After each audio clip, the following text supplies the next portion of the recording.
If you are completely out of options for getting a mold, Blueguns will most likely have it.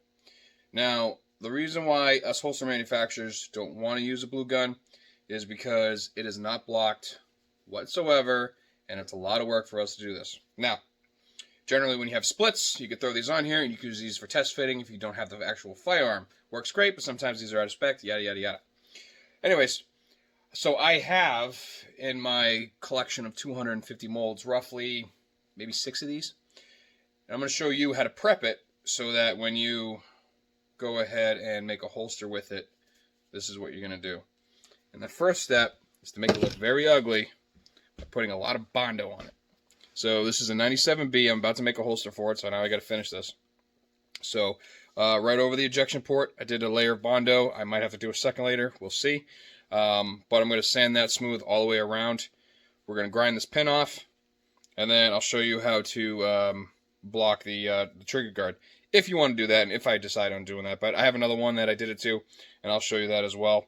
And then, like on my other stuff, I cut the controls off so I could go ahead and put blocking there. So I'm going to sand this smooth, and we'll go from there. Got the firearm.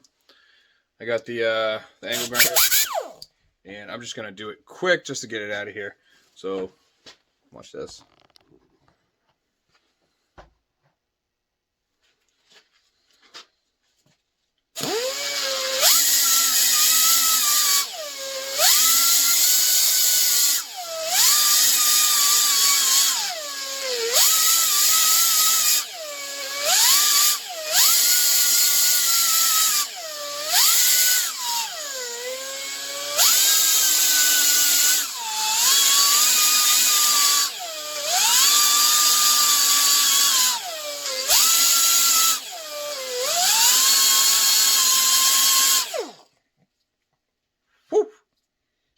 All right.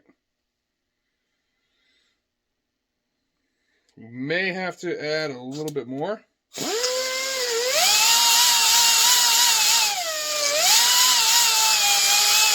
that's not a problem.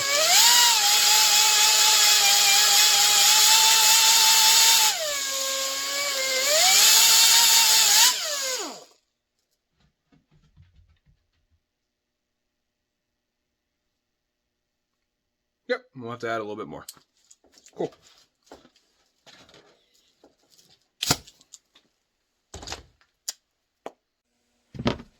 So that was just a quick grind down, and as you can see, it I need to add a little bit more, which is no big deal. So, but because we sanded it smooth, it's not gonna touch it, or it's not gonna. It is gonna touch. It's not going to. It won't adhere. Like it would just fall off. So we're just gonna scuff it up a little bit.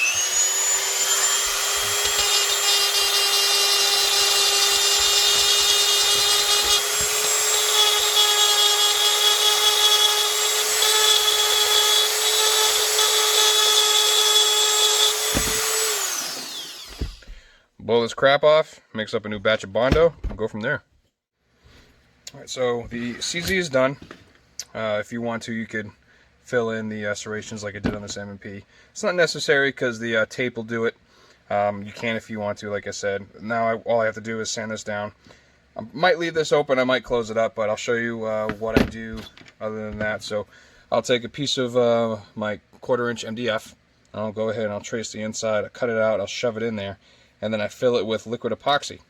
It is JB Weld, it's clear. And this is what I use, so it sets in, I don't know, like 10 minutes. And it says set time 5 minutes, but it takes a little bit longer than that. But you mix it up thoroughly, and you go ahead and just put it in here, and you keep the gun level. And by keeping it level, it will self-level itself. And yeah, so fill in the chamber, the ejection port, and then go ahead and do the trigger guard. So you can fill it with wood, and then do epoxy over it to the level of your liking. I have this set up to where I like it. This one I've always just filled in with tape if I had to do it, but I had to do a couple times with a flashlight, so that's probably why this isn't on here. But you can still tape over it, you can put a piece of wood in it and knock it out after. It's all completely up to you, but I highly, highly recommend just filling in with bondo and then contouring it to the frame of the firearm. And that is literally all you need to do to get something prepped and ready.